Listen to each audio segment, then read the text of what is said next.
Hey guys, welcome to the Dr. Stef Podcast. I am your host, Dr. Stef, and we are here to talk about all things hormones, health, longevity, wellness, and quite literally anything else you want to talk about.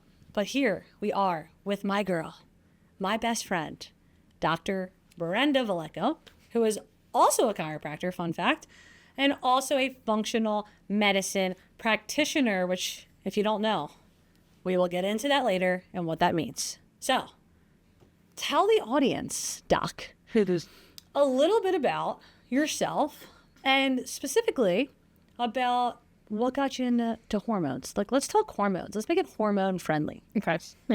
So I'm going to take it way back here, but I'll keep it short and sweet. Back in the day. I was a little bit of a strange kid in that I was always into healthy things.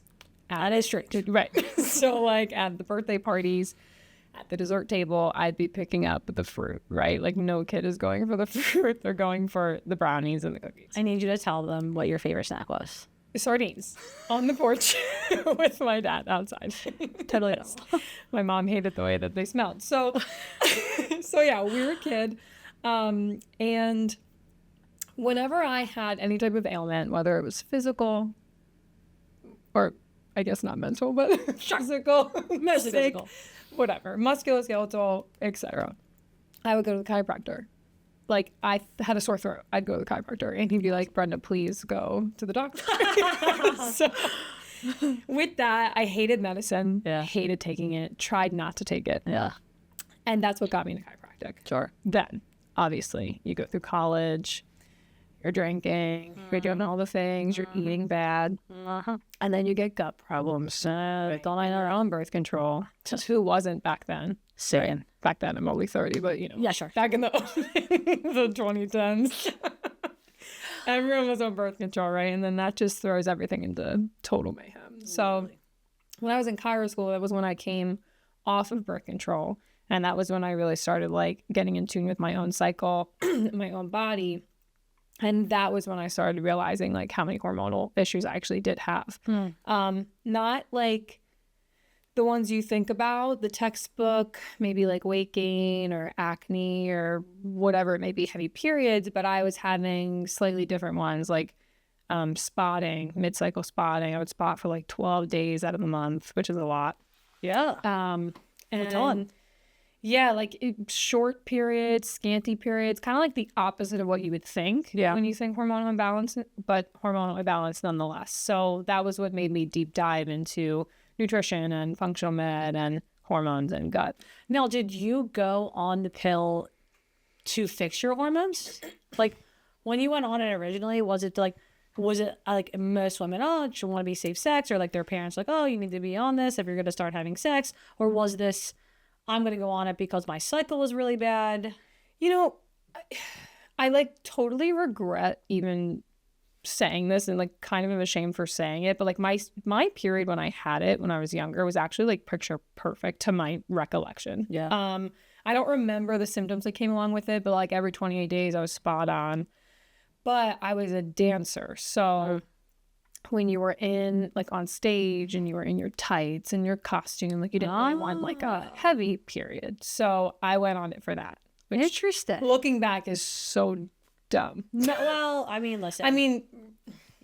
People are doing it around you. Right. All the girls on the team, Everyone's friends, coaches, maybe. Who knows? Like someone probably recommended. I mean, right. And like my mom didn't know any better. Yeah. Right. Yeah. She went with like what the gyno recommended. But so that was why I went on it. So it's pretty young. I think I was like, honestly, I think I was like 15. Yeah, same. I was 15. Yeah. So it was for that. Because you don't want to be like unprepared when you're on stage with your period. Yeah, that's actually really, I didn't even think about that. That's a good point. Yeah. Because you really do have to control that. Like, I know a bunch of women who go on the pill to control it around their wedding.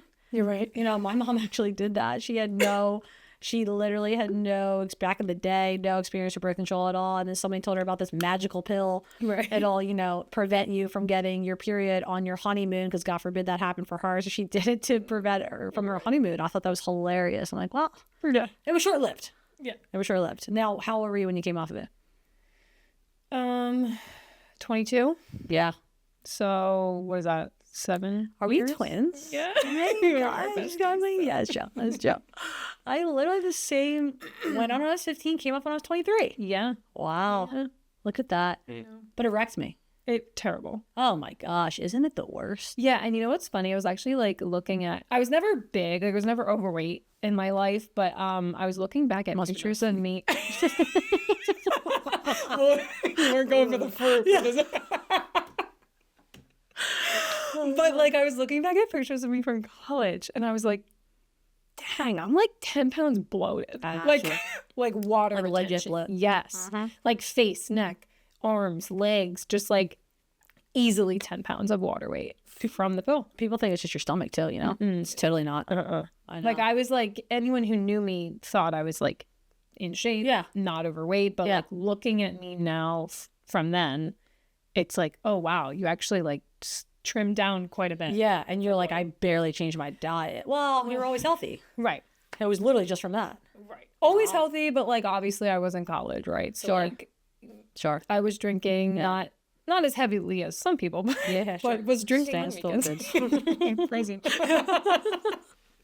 But yeah, like I was like, like in college, I wasn't living at the dining hall. Like honestly, a lot of my dollars went to waste there because I was like, I can't eat this stuff. I feel disgusting. So I would like grow like meal prep. Yeah. Did you notice like your personality was different after you came off of the pill or no?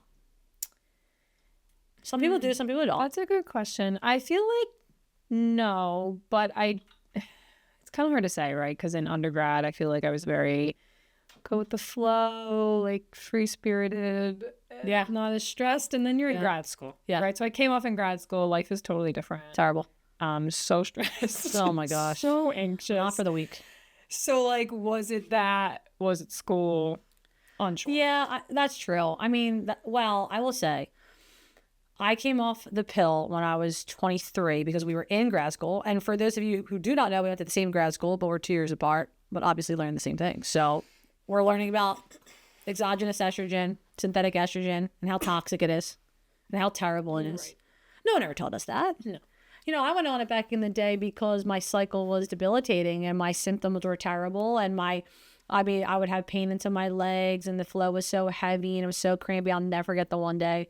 I'm in an Italian house, so like we don't talk about periods to my dad. Okay, God forbid. No, that's bizarre. Yeah, no, that doesn't happen. Okay, so I couldn't go to school, and my parents never let me miss school. And my dad comes in and he was like, "Your mother told me why you're not going to school. You're gonna have to deal with this stuff the rest of your life. Figure it out."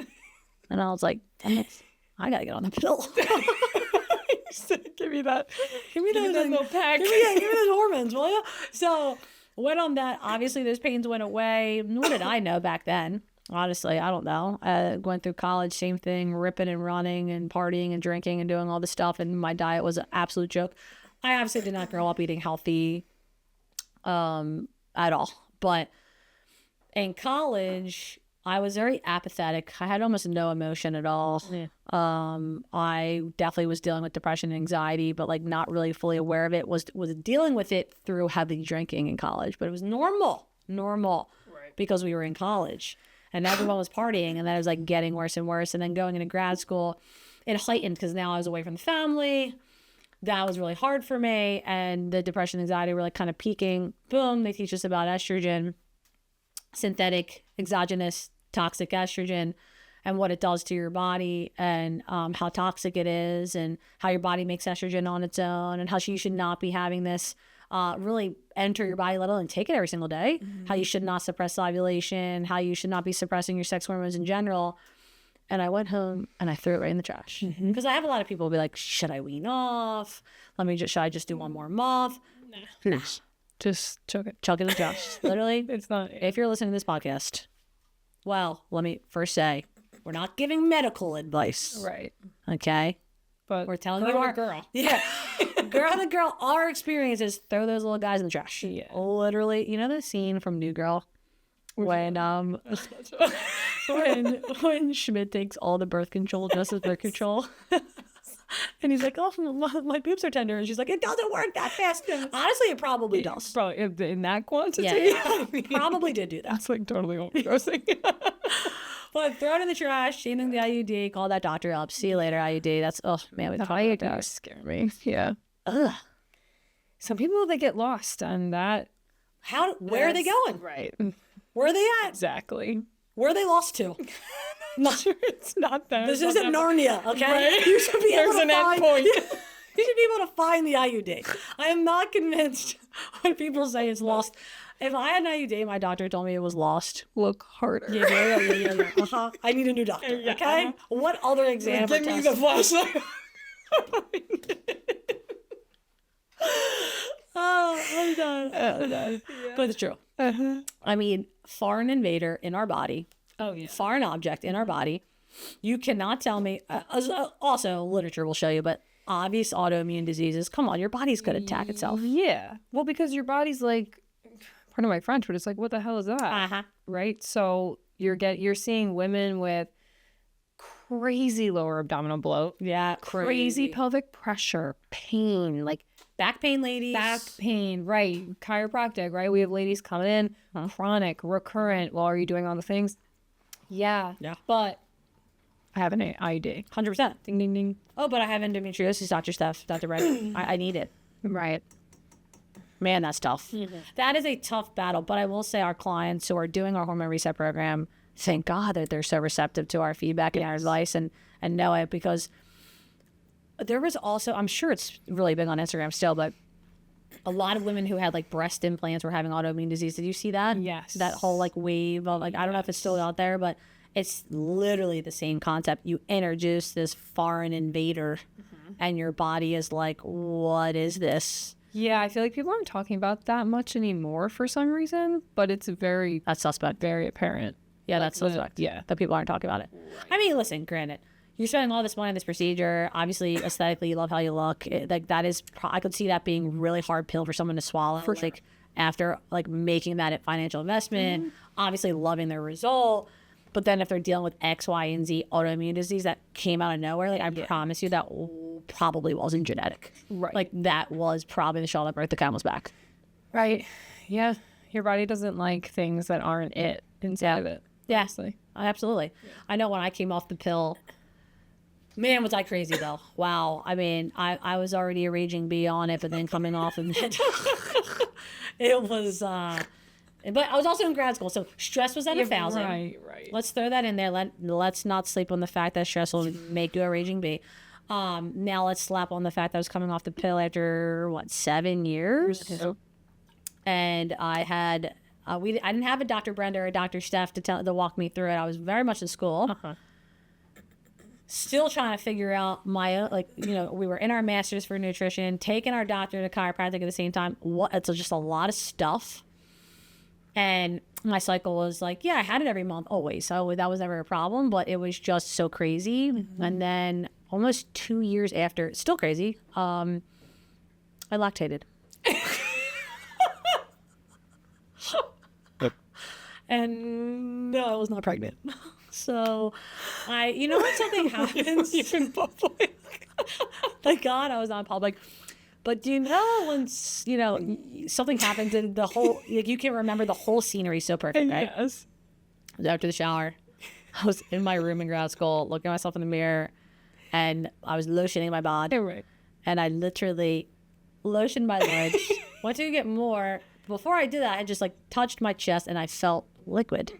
And I looked down, I saw a little droplet of a milky color liquid on the nip. And I said, milkshake. That's what you said. I said, no, that can't be. That cannot be it. Enough. Literally enough. And I think I don't even know how I reacted. I think I might have laughed, cried, screamed. I thought I was going to die. Yeah. I'm not going to lie. I was like, do I taste this? I heard colostrum's really good for you, It's got to be tasty. A little creamer action. but I didn't taste it. It wasn't enough. But yeah, so that all that to say is that, man, can it make your hormones go insane? Naturally, we turned into a whole, profession and trying to figure out how to help women regulate their hormones. So, that being said, we got clients, we see it, we've been practicing for years now. How would you describe, in your own words, like, what does a hormone imbalance look like? Like, if people are listening, they're like, how do I know my hormones are wackadoo? I feel like that's a good question because I feel like it can come up. Have you ever seen the movie Split? No, but Okay. I know that. Go ahead. He has how many personalities? It could literally come up in so many different ways. Sure. For me, it was mid-cycle spotting, crazy anxiety, unexplained. Like, when I say unexplained, like, it's like, oh my gosh, I have this event coming up, I'm anxious. Yes. No. Wake up, anxious. Just like nothing has happened, anxiety. Crazy fatigue, crazy brain fog. I almost felt like I was in a daze, like I was walking through my days, or that was a little confusing, walking through my life with like, I don't know, like drunk almost. Yeah. Like I felt almost like I was wearing these goggles of like I wasn't in my own body. Right. What else? Light periods, but painful and clotty. So that's my hat, right? That's my personality. Then there's other types of hormonal imbalances. Yeah. You could have high testosterone. So Yeah. You could have hair on the chin. Yeah. You could have hair on your arms that is like extra. Obviously, we all have hair, right? Extra hair. Yeah. Like to a masculine degree. Yeah. You could have, a ton of acne on the jaw and the cheeks. You could get really, really heavy periods. You could have absent periods. Yeah. Sure. You could be Skip on. right. You could have horrible fatigue. You could have horrible insomnia. So like it really could go in any type of direction. What kind of purgatory is that? You're not sleeping, and you don't have energy. You're right. You can't go to sleep, so you're tired. So then you're over caffeinated. Right. Exactly. It's a good catch. Then your adrenals just burn it. They're just we're done with you. Exactly. Mm-hmm. So like, yeah. I mean, honestly, that wasn't a very helpful answer, but it could look a lot of different ways. Yeah. I mean, I would say the estrogen dominance is so prevalent now. Yes. From all of the xenoestrogens and chemicals and all other anything. Yes. This chair, this air, Right. our clothes. You want to put something hot on plastic, you're going to jail. You're right. Okay, right to jail. You're right. Don't even think about doing that. Otherwise, you are now high estrogen. Right. And I'm seeing it a lot in men, like, Yes. I really want to bring more attention. Like, ladies, we're going to still talk about you. Don't worry, okay? We have our attention. But men, they are just losing their libido, losing their low motivation, low sex drive, low zest for life, like no one's like trying to move mountains anymore. No one's trying to like start their next business and be the next guru because they're just like, because of literally how estrogen is stealing testosterone and aromatizing it. It's pretty insane. Yep. And even like ultra processed foods do that too. Oh my gosh. Yeah. So like kids that grow up on ultra processed diets. I just had an accent when I said processed. Have you really heard that? Processed. No. Who is she? You start to basically, like you said, aromatize your testosterone into estrogen. Now you have young boys with symptoms like gynecomastia or, fat tissue in the pecs that look more feminine. Yeah, they look like little itty bitty boobies. Let's just say it. Bitty titty committee. Join the club. Hello, welcome. Give me some of that. I think that I would say that I always had a monthly cycle. I mean, there's only a few times in my life it's been pushed back.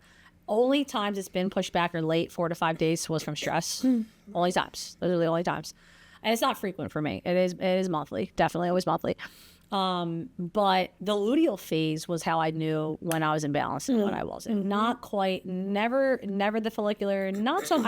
I didn't really deal with problems during ovulation. Never really had like ovulation. Like people will have, and ladies who are listening, whoever I'm looking at, ovulation, migraine. It could be migraines. It could be like pain or your ovary when you're ovulating, bloating, back pain, nausea. Nausea actually can definitely happen. All really signs of an imbalance. You shouldn't have these things happen. What I always tell people is PMS is not normal. Right. Society made us think that PMS is a thing. Right. It's not a thing. Like, you should feel a little different. A little bit. Yeah. Right? Sure. Like, increased hunger, increased fatigue, maybe like a little irritable. That's it. Right? But, like, not like crazy monster different person. I am not who I am. Exactly. Like, my husband shouldn't be trying to check me into a sane asylum every 2 weeks. Like, I shouldn't be snapping at him for, like, pulling the bed blanket over, like, half an inch. Yeah, that's correct. That's correct. That's correct. Just let the guy sleep. Like, let him live. It's half an inch, right? Yeah. But it's like, yeah. I do this thing where when I'm luteal, I can feel, and when your hormones are just hormoning and you are not balanced. Because I will say the last 4 months, not to brag, but did the Dutch, got them fixed, right. fed my body, ladies. Fed my body. Eating is good for you. Eating is key. We love to eat. Yeah, sure. The right things. But does that make a difference? So I didn't feel psycho the last few months, and I was like, what is this new change of pace? My husband all of a sudden like loves me more, you know what I mean? Like smiling more, or like has this new like lease on life. He's like, wow, my wife doesn't hate me. He's like, every couple of weeks. Yes. It's really his glow up. I think I did it for him, honestly. But what I noticed is before that happened, man, my luteal phase, which for those who don't know is after ovulation until you get your next cycle, man, was that I would just wake up and my eyebrows would just be squinted, just like for like, like I'll literally wake up and be like, my eyes would open and I'd just be like, I look at him, I was like, I'm luteal now. And he's like, what does that mean? So I had to teach him the phases, obviously. Basically, don't breathe in my direction. Ask me one single question and it's over. Yeah. The D word's going to happen. Out the window. Yeah. It's a wrap into that. Literally wrap it. Right. And then it feels long, right? It's like when you're in that type of imbalance luteal, it's just like, when am I going to bleed? Yes. Please. Yes. You're like, bring it on. Like your relationships suffer, like your friendships, your work suffer, like everything suffers by it. Like people literally can tell that you are not yourself. And like honestly, poor cashier. Like I'm just trying to check out from like any store, and if I get just a hair of attitude, it's just game over. Yeah, it's like, what do you mean I can't use my expired coupon? Are you kidding? I got this for Christmas 18 years ago. I got this from my parents' junk drawer in 07. There should be $10 still on it. That's too good. I am good. But it's real. It's real. So I honestly, I would just say to the people who are listening, like, do yourself a favor and like regulate your hormones, because it's just not fair to the people around you. And on that note, so we talked about my spotting. Sure, twice already. We're gonna talk about it thrice, okay? Yeah, so my spotting just like continued, right? Like I tried all the things. I'm doing this and that and the other. Like, you know, we're experimenting on ourselves at this point. Yeah, we're students, we're post grad, whatever. And I just lost my train of thought. Sure, another hormone symptom, guys. If you lose your train of thought, that is definitely. Yes. Oh wait, I got it. Okay. Back. I had to stop. So recently, I did the Dutch, right? Yeah. But before that, a couple years ago, still spotting, and I'm like, someone please help me, because at this point, like I'm in the field, I'm doing the thing, but I can't figure it out. I need to like call in some extra hands, right? And I get my blood tested, progesterone levels, normal. Okay. Dutch, Dutch test recently, 0. Like, if this is like fertile menstrual years, post menopause, I'm like, here. Sure. And I just turned 30. Okay. So like Not normal. my progesterone should be like robust. Yes, not Okay. normal. And it was zip zilch gone. Okay. But the blood was like, it's there.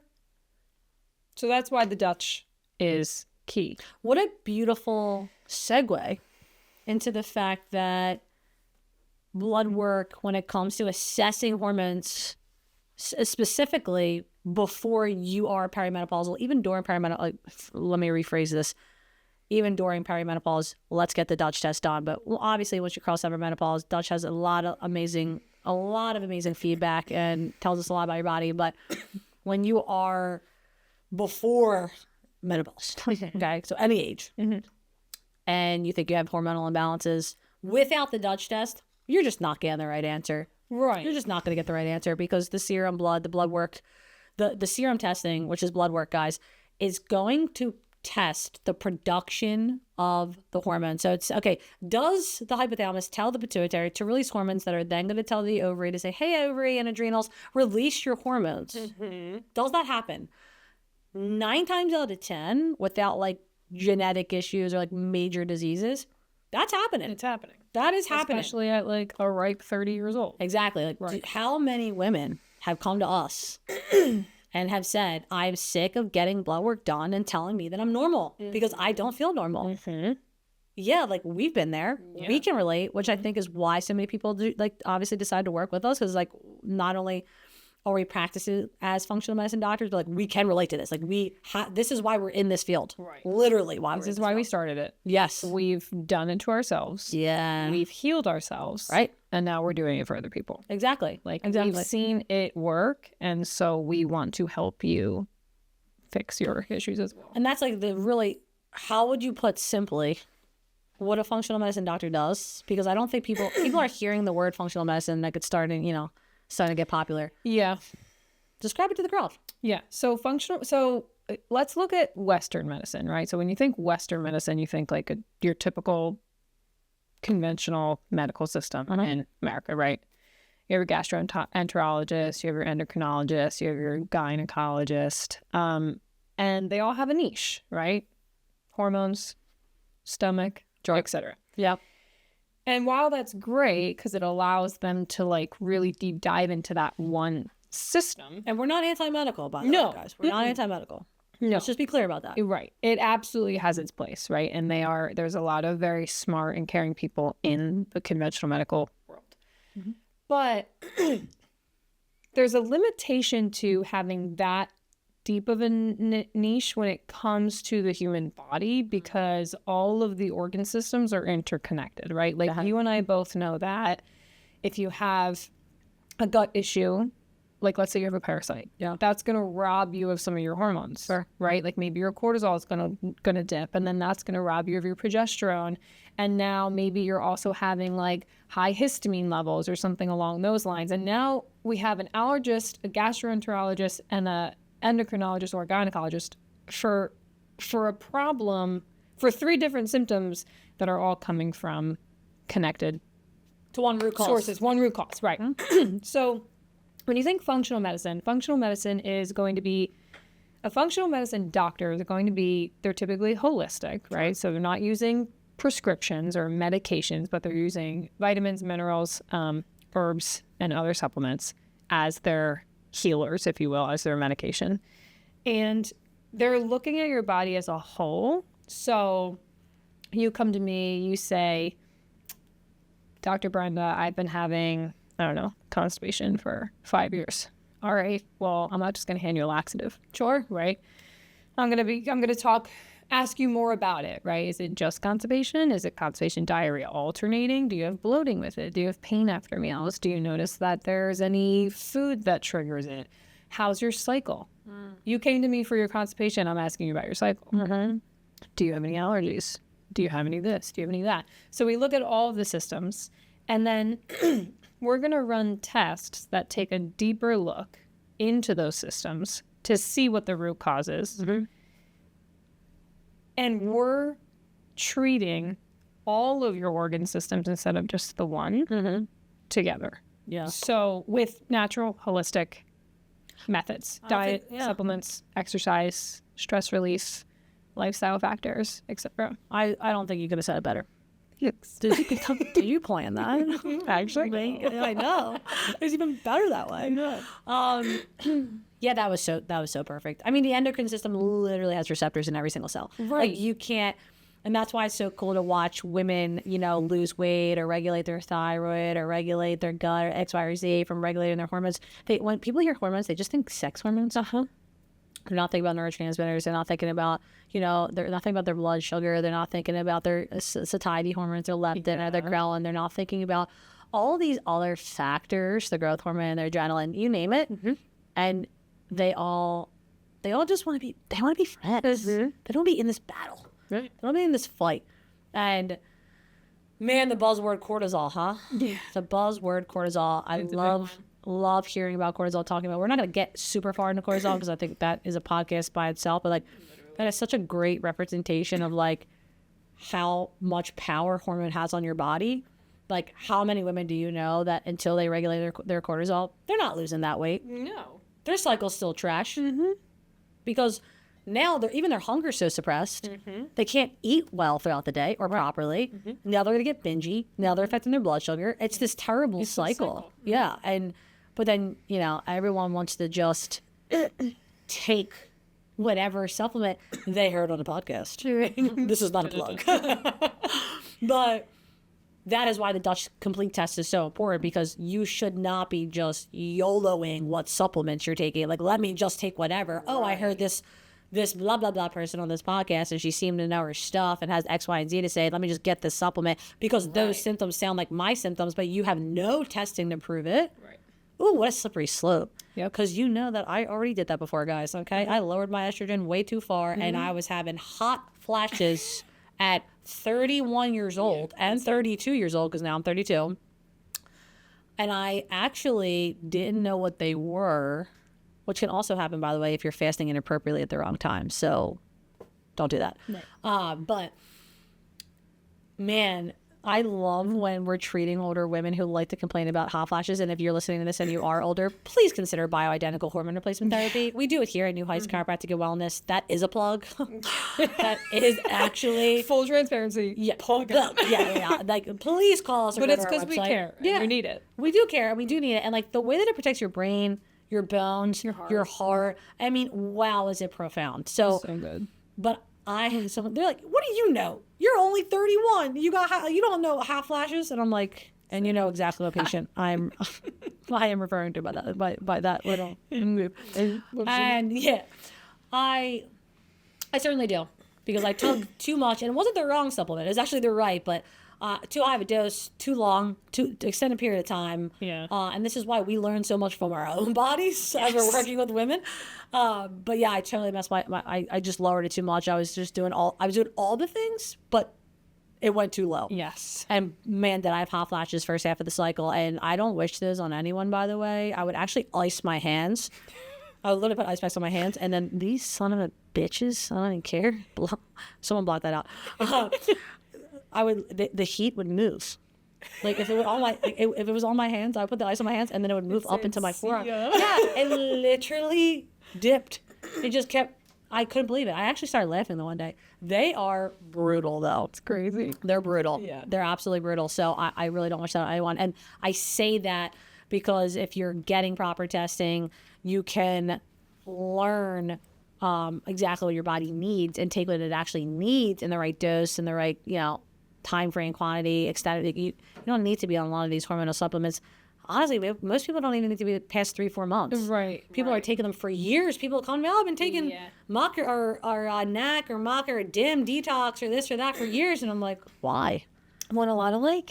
I've noticed a lot of protein powders now have these adaptogenic herbs, and that happened to me with ancient nutrition. Maca. Yes, and it's like, okay, I see what you're doing, but also this can't be your daily protein powder. And it's not a one-size-fits-all. No. Because not everybody needs maca. Not everybody needs DIM. Yeah. The same way not everybody needs, blood pressure medication. Exactly. Imagine you were drinking protein powder with hydrochlorothiazide in it. Right.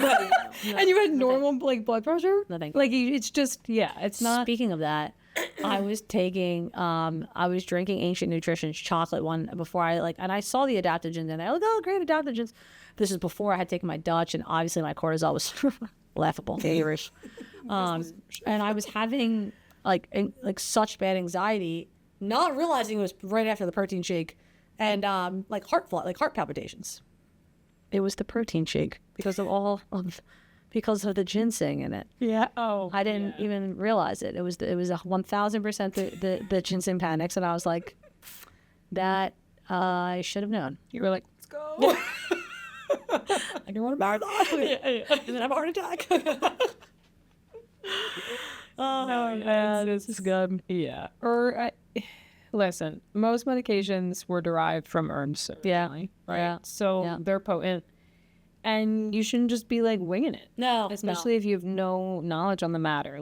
No. And the Dutch test is it's going to test your estrogen, your testosterone, your progesterone. It's going to check your cortisol 5 different points of the day, which is important. You should not be getting that through blood work. It needs to be through saliva or urine and multiple times a day.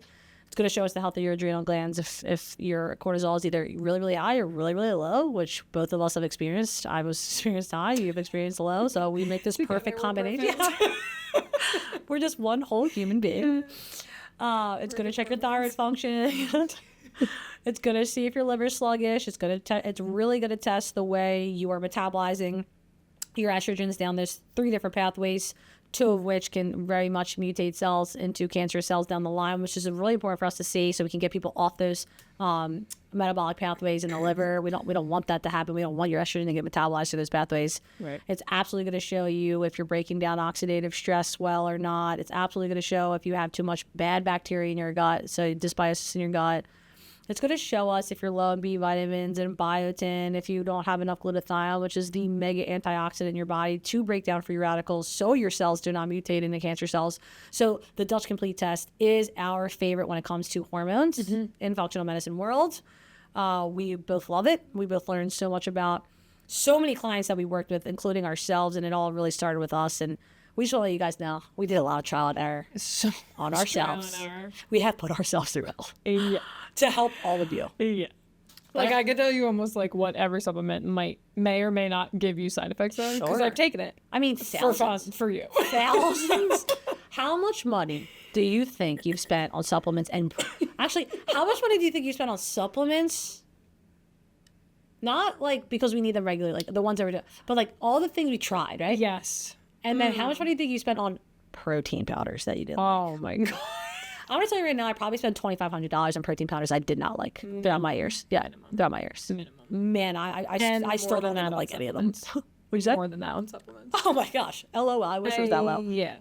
I was at a point, not anymore, I threw most of them out, but I at this one point in my life, I had in my little cabinet where I had my extra toiletries, I had a 2 bins. Oh wait, 2, not 1. 2 bins of extra supplements that I wasn't actively taking, but I had taken at one point in my life in the trial and error experimentation. And I know you probably thought, maybe I'll need this later. Maybe I'll need it later, so I'm going to store it until it expires and bring it to every apartment I've moved to. Sure. It's a lot. Yes. And then once it expires, I won't feel guilty for throwing it out. And then maybe you actually did need it, but it had already expired, and maybe you didn't look, and you took it, and then you're like, ooh, I feel weird. You're right.